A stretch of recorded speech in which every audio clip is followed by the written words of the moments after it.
this morning. The 2020 Democratic field may be taking new shape after 10 more candidates took the debate stage yesterday.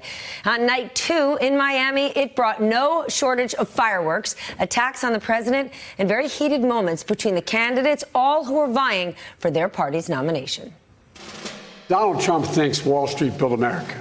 Ordinary middle-class Americans build America. If we don't clearly define that we are not socialists, the Republicans are going to come at us every way they can and call us socialists. There's a big difference between capitalism on the one hand and greed on the other. President Trump, you're not standing up for working families when you try to throw 32 million people off their health care. Joe Biden was right when he said it was time to pass the torch to a new generation of Americans 32 years ago. I'm still holding on to that torch. Senator Harris. Hey, guys, you know what? America does not want to witness a food fight. They want to know how we're going to put food on their table. Yes. Raise your hand if your government plan would provide coverage for undocumented immigrants. Our country is healthier when everybody is healthier. I will ensure that this microphone that the President of the United States holds in her hand is used in a way that is about reflecting the values of our country. The president has turned the border of the United States into a symbol of nativist hostility that the whole world is looking at, when what we should be represented by is the Statue of Liberty, which has brought my parents to this country to begin with. The police force in South Bend is now 6% black in a city that is 26% black. Why has that not improved over your 2 terms as mayor? Because I couldn't get it done. We're going to get to you. Hang on. We're going to get to stage. I would like to speak on the issue of race. It was hurtful to hear you talk about the reputations of 2 United States senators who built their reputations and career on the segregation of race in this country. I did not praise racist. That is not true. What is that first issue for your presidency? Passing a family bill of rights. I would pass a $1,000 freedom dividend for every American adult starting at age 18. My first call is to Prime Minister of New Zealand, who said that her goal is to make New Zealand the place where it's the best place in the world for a child to grow up. And I will tell her girlfriend you were so on. When I get to the current age of the current president in the year 2055, I want to be able to look back on these years and say my generation delivered climate solutions, racial equality, and an end to endless war. Nothing will change unless we have the guts to take on Wall Street. We have to restore the backbone of America, the poor and hardworking middle-class people. I want to go first to MSNBC's Garrett Haake, who was also on the stage last night after the debate. To say he was waiting patiently for Joe Biden is an understatement. He was trolling him back and forth as Joe Biden was taking selfies, speaking to the crowd. Garrett, waiting for that one-on-one. Garrett, you were not going to leave that venue without a few minutes with Joe Biden. And before Joe Biden could grip him and get him out of there, you did get a few moments. What'd you learn?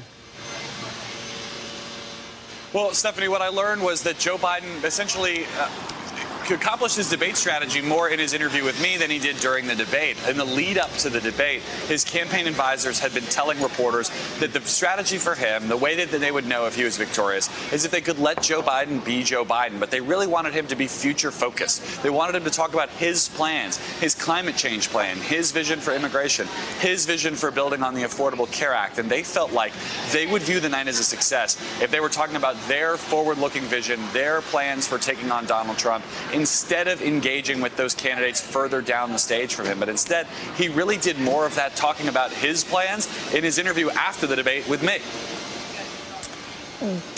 It should be about the future. It should be about what we're going to do to deal with institutional racism. And it's real.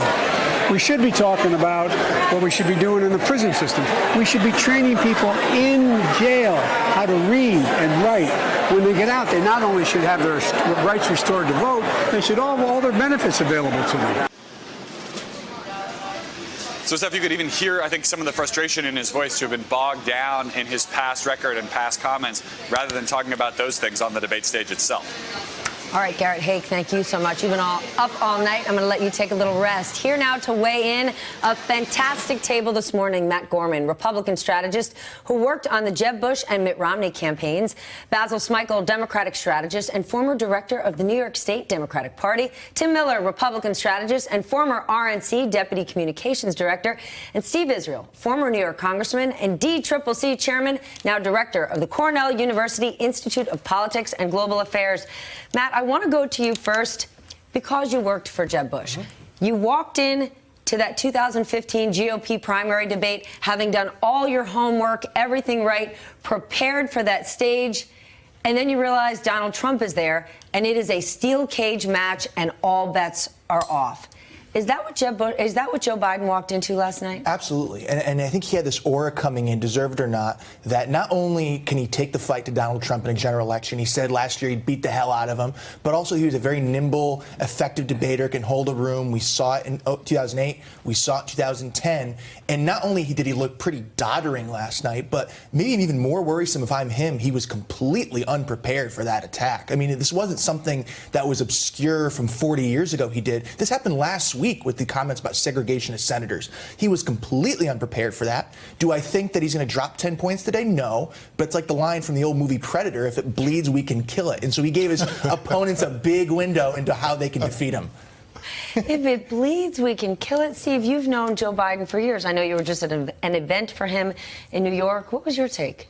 Well, look, Joe Biden could have had a better night. There's no question about it. But I don't believe that we should magnify one debate. This is round one of 12 rounds of debating. And what counts to many Democrats is not who wins or loses the first debate of 12, but who can win or lose those battleground counties, 25, 30 battleground counties in 7 or 8 battleground states. Not what doesn't count is what's happening in June, but what's going to happen in November of 2020. Bottom line is this. I do not believe that this debate fundamentally affected the dynamics of the field. I think that the top 4 are still in the top 4. I think Kamala Harris had an exceptional night. Maybe she advances to the top 4.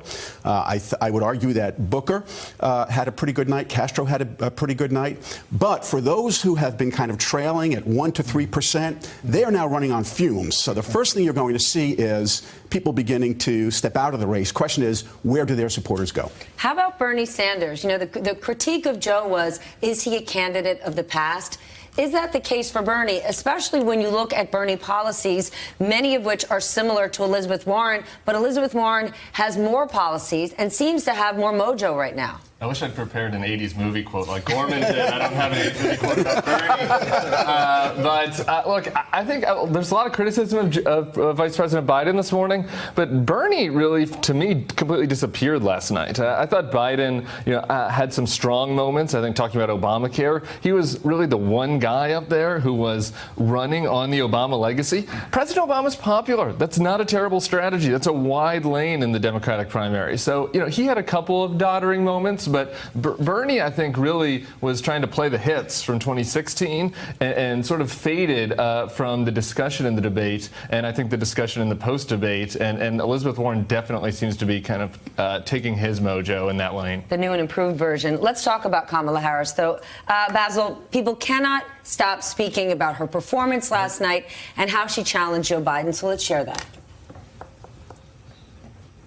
It was hurtful to hear you talk about the reputations of 2 United States senators who built their reputations and career on the segregation of race in this country.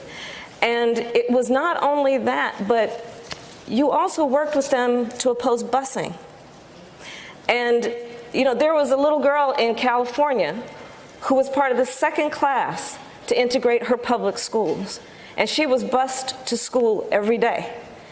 And that little girl was me. It's a mischaracterization of my position across the board. I did not praise racist. That is not true, number one. Number two, if we want to have this campaign litigated on who supports civil rights and whether I did or not, I'm happy to do that. Do you agree today that you were wrong to oppose busing in America then? No, do you agree? I did not oppose busing in America. What I opposed is busing ordered by the Department of Education. That's what I opposed. Well, I there did was not a oppose. failure of states to integrate No, public but- schools in America. I was part of the second class to integrate Berkeley, California public schools almost 2 decades after Brown v. Board of Education. Because your city council made that decision. It was a So local that's decision. where the federal government must step in. That's why we have the Voting Rights Act and the Civil Rights Act. She then tweeted out this photo. There was a little girl in California who was bused to school. That little girl was me. Basil, Kamala Harris has said she likes and respects Joe Biden. Is there a nuance that we are missing? That she's not calling Joe Biden a racist, but she's pointing out those who have privilege, who are pushing can't we just get along? Like, it's okay, they're not that bad. The impact of that Joe Biden might not realize. It was a stunning moment, and I agree with what everybody has said, but instead of saying that Joe Biden didn't do well, let me say that Kamala Harris did extraordinarily well in a positive strategy, because this was a powerful moment executed masterfully. She embraced Joe Biden's experience and history, and then in the same breath used it against him by putting him in a place where he's now defending states' rights and he's in issues of race, and then talking and then in calling out the fact that he did talk about working across the aisle with segregationists. She essentially supplanted his, I can work with everyone narrative to her. The history of this country is far more complicated than you think or that you've acknowledged. And that, to me, is a really interesting turning point for her and for the party in general. Now, having said all of that, I think Steve Israel is absolutely right. At the end of the day, Biden supporters may compartmentalize this and say, you know what, I'm still for him. But it also may sort of redistribute the numbers below him. I definitely think that it helped her. And it made it sort of put Biden and Bernie in a place separate from everybody else and saying, well, that was our party's past. Where are we going in the future? Can I just chime in on the campaign strategy contrast there? Kamala Harris's team prepared this attack on Senator Biden. Absolutely. They did not leak that it was going to happen.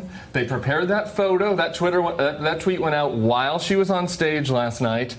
And she executed it masterfully. The team followed up on it. It was a perfect campaign. They are in this thing to win it. Contrast that with Joe Biden's team, Stephanie, which was not prepared for that attack. Then when he missed it, they had staffers that leaked to reporters that he wasn't prepared. He wasn't set in his ways. The only thing they can do well is leak, apparently. Like, that's the only thing they can do. Yeah, that person should be ashamed of themselves. It was that person that failed. They did not prepare him for this debate, and then they leaked against him during the debate. The contrast between the campaign teams on Harris and Biden last night was really stark. And if I could just add very quickly, and I've said this before, you cannot, in this political environment, you cannot be race neutral.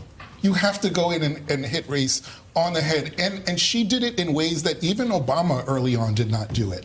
And I think that's what's surprising for so many folks, because we're now seeing a place where a lot of African-American candidates are unabashedly taking on these issues and challenging an older generation on their previous positions. And that, I think, for so many people, that's very refreshing. But there's a difference between being race neutral and politically correct, hypersensitive. Understood. Because what the Trump team will jump on is this idea that they will jump on the whole snowflake notion, and that's not what Kamala Harris is doing. Right. No, that's exactly right. And I'll add to this point.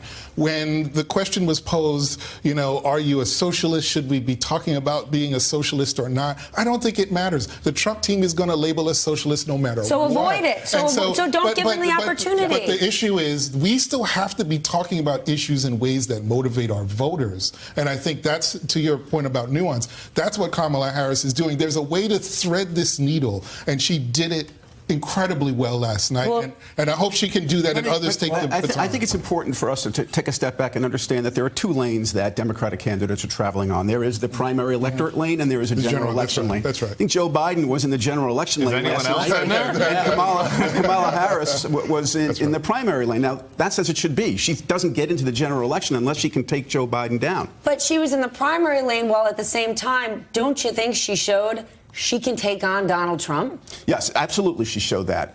I think there's also a contrast. This was 10 candidates on one stage in 45-second sound bites versus a one-on-one. And I remember, I know people don't like to go back in the past with Vice President Biden, but when he debated Vice President Cheney, that was a Biden moment. It was one-on-one. He did very well. So there is a difference in the dynamic, and as I said, but punches were landed, but there was no knockout punch last night. All right, let's talk about Pete Buttigieg. He had a very strong night.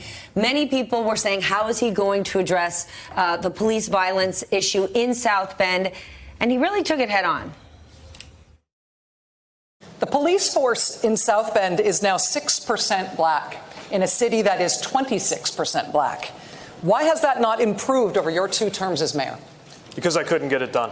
And I could walk you through all of the things that we have done as a community, all of the steps that we took from bias training to de-escalation, but it didn't save the life of Eric Logan.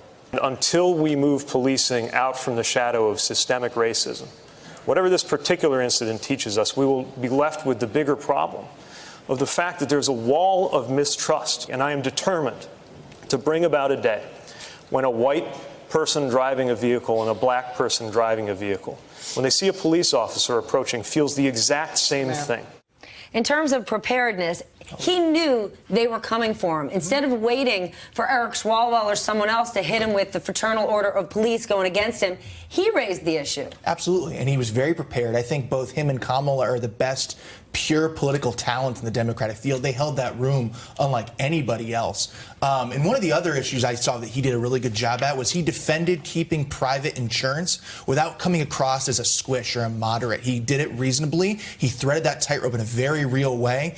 And look, let's be honest, Mayor Pete needs to do better among African-American voters. And I think both the Kamala attack on Biden and that right there was aimed at upping both of their numbers and cutting into Biden's lead, especially in South Carolina among African-Americans. Pete Buttigieg also brought something up that he's brought up on the campaign trail, but you haven't heard a lot of Democrats address, and it was faith. Let's share that. We got to talk about one other thing, because the Republican Party likes to cloak itself in the language of religion. Now, our party doesn't talk about that as much, largely for a very good reason, which was we are committed to the separation of church and state, and we stand for people of any religion and people of no religion. But we should call out hypocrisy when we see it. And for a party that associates itself with Christianity, to say that it is okay to suggest that God would smile on the division of families at the hands of federal agents, that God would condone putting children in cages, has lost all claim to ever use religious language again. Damn, is shaming the evangelical community going to help Pete Buttigieg sort of shake them from President Trump? That is maybe his most loyal base. Look, no, it's not going to shake Trump's base from him. And certainly it's not going to shake Trump's base from him to, wag your finger about how Donald Trump is treating immigrants on the border. But it was a darn good primary strategy. And I thought that was a moving moment. It was a moving moment in the room. And the people that Pete can speak to are religious voters who are uncomfortable with Trump. And that might not be a majority of religious voters. It might not be a majority of weekly churchgoers, but we saw this when we were working on a primary against him in 2016. There is a slice of devout churchgoers that just feel uncomfortable with the fact that Donald Trump, the way he acts, the way he treats women, the way he talks, and they're looking for somebody else who's comfortable in their faith. And I think they looked at Hillary Clinton and felt like she might have looked down on them, whether that was true or not. And I think Pete is very comfortable talking about his faith and did a great job last night. In the last 7 days, the president has had a rape accusation against him. Yeah, I may be understated that when I said how he treated women. But I have to say that, look, 35% of the electorate is with Donald Trump, no matter how many rape allegations are brought forward. They love him. They're the people he had in mind when he said, I can shoot somebody on Fifth Avenue and not lose votes. 45% of the American electorate loathes Donald Trump. No matter what good he may do or has done, they're voting against him. What I think Buttigieg did yesterday is he talked to the 20% that have not yet made the judgment. Yeah. And so what the brilliance of Buttigieg last night was that he occupied both lanes. The Buddha judgment. Very good. He occupied both lanes. He was in the primary lane, but he was also in that 20% general electorate lane, and I thought it was brilliant. Can I just say, one of the saddest things I learned, I'm sorry, just really fast, from Jean Carroll when she came forward, is that 35% of voters was one of the reasons why she didn't come out in 2016. Mm-hmm. She said that she believes that coming out actually helped Donald Trump because there are voters out there that like the fact that he seems strong. And at first I thought that was a weird statement, but then when I listened to her whole podcast where she explained it, It actually was compelling, and whether or not it's true, the fact that she felt that way, I just think it's really sick the way that people in my party have not stood up to him. Yeah, I actually find it interesting because I think sometimes people, Judge, is not just talking to Donald Trump, he's actually talking to Mike Pence. Like he seems to be in a constant war with, right? He's talking a constant battle with Mike Pence, and that's why I think this values and hypocrisy language really hits hard. Actually, I think he's talking to Karen Pence. That's what I think he's speaking to. Hey there, I'm Chris Hayes from MSNBC. Thanks for watching MSNBC on YouTube. If you want to keep up to date with the videos we're putting out, you can click subscribe just below me or click over on this list to see lots of other great videos.